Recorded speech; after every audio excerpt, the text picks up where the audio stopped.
Ada sebuah buku yang sangat menggugah saya, yaitu buku yang berjudul The Winner Takes All, atau terjemahan bebasnya adalah Pemenang Mengambil Semuanya. Dalam buku tersebut dikatakan anak muda di tahun 80-an banyak yang kaya. Namun di tahun 90-an anak muda yang kaya lebih sedikit dibandingkan yang tahun 80-an. Lalu di tahun 2000 lebih sedikit lagi yang kaya dibandingkan dengan tahun 90-an. Dan sekarang di tahun 2019 ini anak muda yang kaya dibandingkan dengan satu dekade sebelum ini lebih sedikit lagi yang kaya. Karena apa? Karena the winner takes all. Yang tua-tua sudah menjadi pemenang dan mengambil semuanya. Maksudnya bagaimana? Ini contoh. Kalau saya mau mentransfer uang dolar ke rekening Anda, sahabat, maka kita berdua datang ke bank, isi formulir, lalu saya berikan uang itu ke teller, lalu secara sistem, teller tadi akan mengetik sebuah informasi dan menotifikasi ke New York. Lalu, oleh bank di New York, di-forward ke sebuah kota kecil di Switzerland namanya Basel. Kalau Basel bilang oke, New York bilang oke, baru uang itu masuk ke rekening Anda, dipotong sedikit komisi. Komisi tadi bank dapat dan pastinya Basel dapat. Basel adalah the winner. Semakin kaya kita berdua, lalu transaksinya menggunakan platformnya mereka, ya Basel semakin kaya. Contoh lagi, siapa dari kita yang menggunakan sosial media untuk berdagang? Misalnya kita berdagang melalui Instagram, melalui Facebook, atau sosial media lainnya. Yang intinya, semakin kita sukses, Instagram semakin kaya. Semakin transaksi kita besar, Facebooknya semakin kaya. Karena itu, mereka berdua dikatakan sebagai the winner takes all. Mereka sebenarnya ngambil lebih banyak karena kita pakai platformnya dia. Hampir di semua lini sudah ada pemenangnya,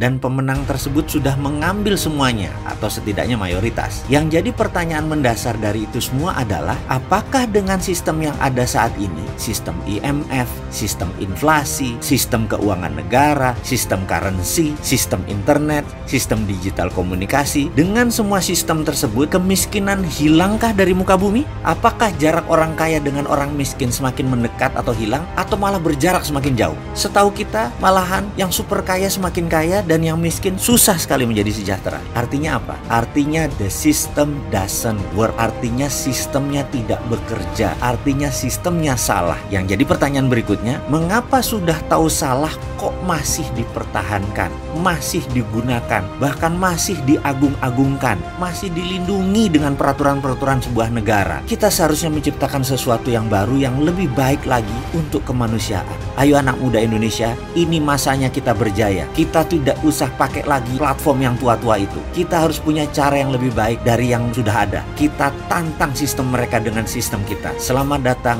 New Economic Model.